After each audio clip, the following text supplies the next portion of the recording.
We can't kick people out at 11:59 and expect them to find somewhere to go. Homeless in a pandemic. Spokane agencies are now divided on what should happen next after one of the city's warming centers evacuated more than 100 people with nowhere else to go. First, I'm announcing a statewide moratorium on evictions for failure to pay rent. And no evictions. That is what Governor Jay Inslee announced last month. So what does that mean for those who are already experiencing homelessness? Spokane didn't have this problem, and it's been getting worse and worse and worse. And some of those who were evicted are now setting up tents in a Browns Addition park, while neighbors say they are not welcome. Point is, we're going to stay here until we get some help. We're not going nowhere. We're not going nowhere. Emotions running high in Browns Addition tonight. Neighbors aren't happy about homeless camps being set up in a nearby park. In the meantime, those facing homelessness say they have nowhere else to go. Good evening, everyone. Thank you for being here with us tonight. I'm Whitney Ward. Mark is off tonight. Our top story at this hour, more than 100 people facing homelessness evicted from the Cannon Street Warming Center, suddenly with nowhere else to go. They say they were staying there and now they're setting up camp in a city park in Browns Addition. We do have team coverage on this developing story tonight. Our Amanda Rowley is live at the Warming Center right now. Our Tim Pham is at Coeur d'Alene Park in Browns Addition. And that is where we begin right now. So Tim, what can you tell us about the scene? What is happening there at the park right now?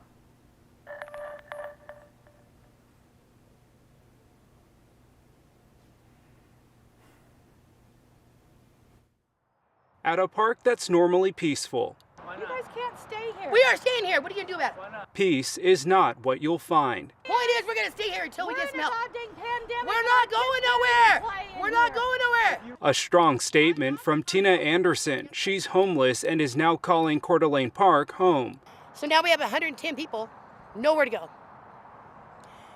So a kind donation brought us tents, blankets, food, and we decided to come here. The park is being taken over with the litter and people just living here.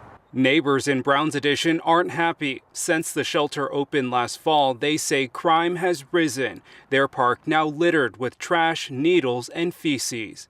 You know the bathrooms are locked, so when we're cleaning up trash, we're finding pits dug throughout the park, so you know what's happening. The homeless population here says that's not them. There are people shooting up drugs. Show me a person shooting up here now. Show me one. They admit there are some who do those things, but the ones camping here say it's temporary until the city reopens a shelter. Until we get something, anything, we will do our best to remain calm, to make sure stuff is picked up, and keep it clean. People who live here, though, are fed up and blame the city for not holding up their end of the bargain to protect their quality of life. It's no wonder that any time the city announces something like that, neighborhoods are up in arms and they are opposing it. San Vu says he's called 311 and crime checked multiple times, yet little has been done. This neighborhood, Browns Addition, is being asked to bear a disproportionate burden of this problem.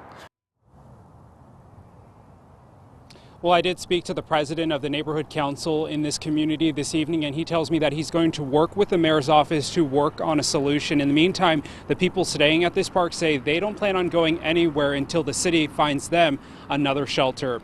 We do want to turn our attention now to Amanda Rowley. She's live at the Warming Center. Amanda, how did this all happen, and why wasn't the city prepared for this end of this contract?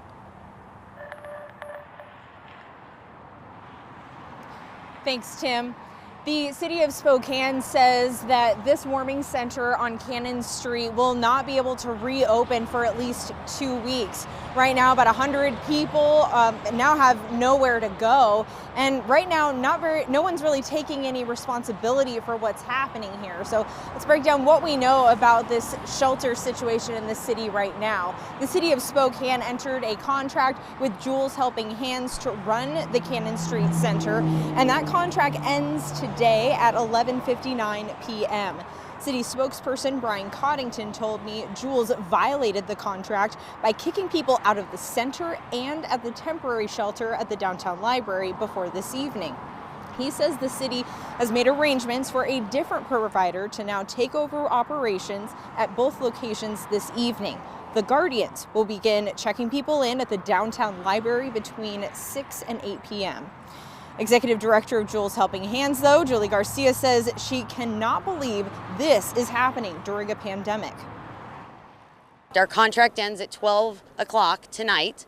We were told by the city that, and we can't kick people out at 11:59 and expect them to find somewhere to go. So we aren't checking them in today. There are still people down at Cannon that we are waiting to find beds for. As for people camping in city parks right now, the city has their hands tied for the time being.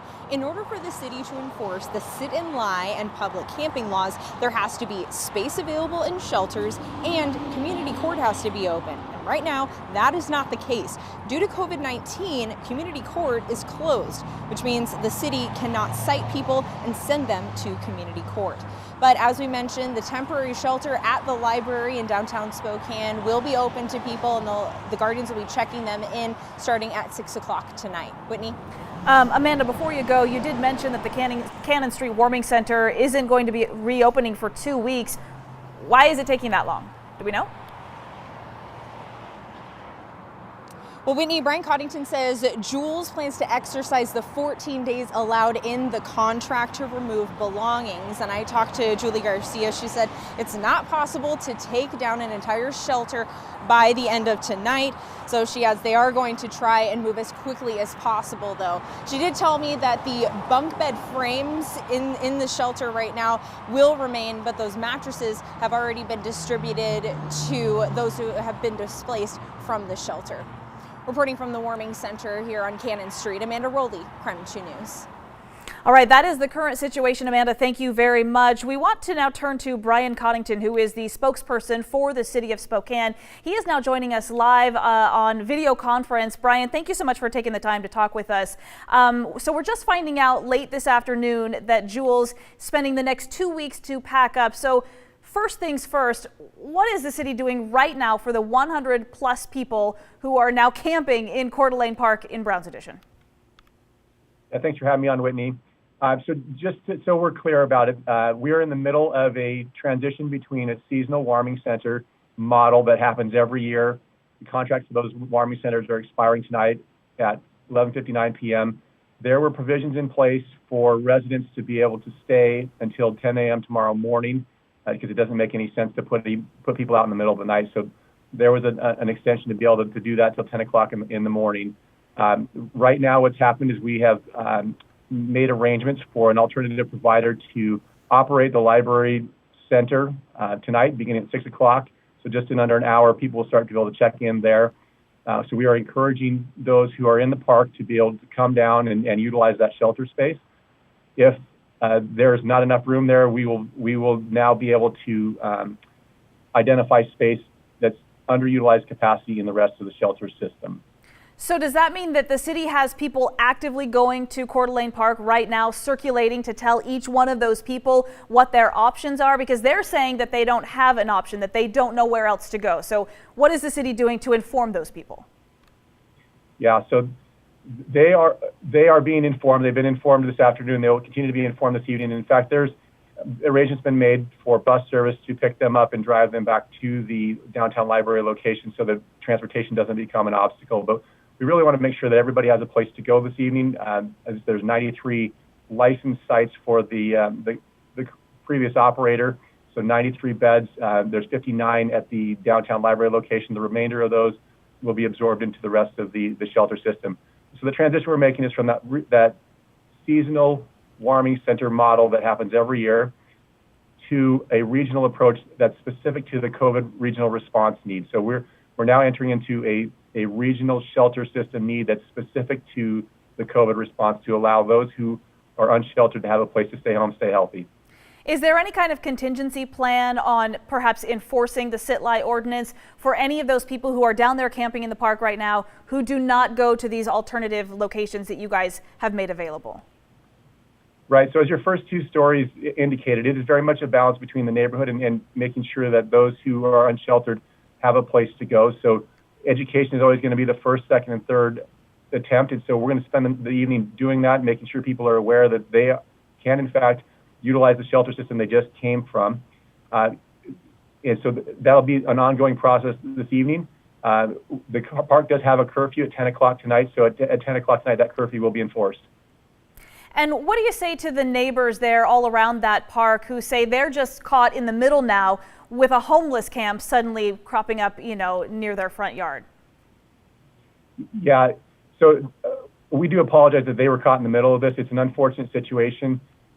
Jules has served their guests quite well for the last several months, and it's unfortunate and disappointing that we're not going to be able to do that for up to the next 14 days to continue that service for them. But we have space and capacity within the system, and we will work tonight to get those who have been displaced back into the shelter system, because connectivity to services is what it's all about. That mission does not change just because we're in the middle of a pandemic. That mission remains constant and consistent. So you said that there has been communication with Jules Helping Hands before today. How did this happen? What happened so that they felt like they had to get people out by 11:59 when you said there was a contingency plan, or at least arrangements starting at 10 a.m. tomorrow? What happened there? Yeah, I can't really explain where the disconnect came. They've been operating under a contract that was in place since last fall. That was a mutually agreed upon contract between both parties. It's been in place for several months now. There's been communication leading up to this over the past couple of weeks, reminders about the contract and communication as recent as yesterday to make the situation clear. So I can't speak to at this point where the breakdown happened. All right, Brian Coddington, spokesperson for the City of Spokane, thank you very much for taking the time to talk with us to share your insight on this developing situation. Thank you. And we are going to continue tracking this situation here in Coeur d'Alene Park in Browns Edition. In the meantime, for the latest information, you can always go to KREM.com and our KREM 2 mobile app. All right, now back to weather as we talk about yesterday, which was near 80 degrees, well into the 70s. Today, just as beautiful, not as warm. Tom Sherry is joining us live now with how things are looking as we head closer to the weekend. Hi, Tom.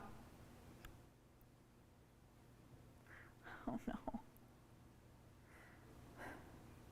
Okay, well, we would love to hear what Tom Sherry is saying. I'm sure it's great. I'm sure it's funny. We will make sure to get him all straightened out here.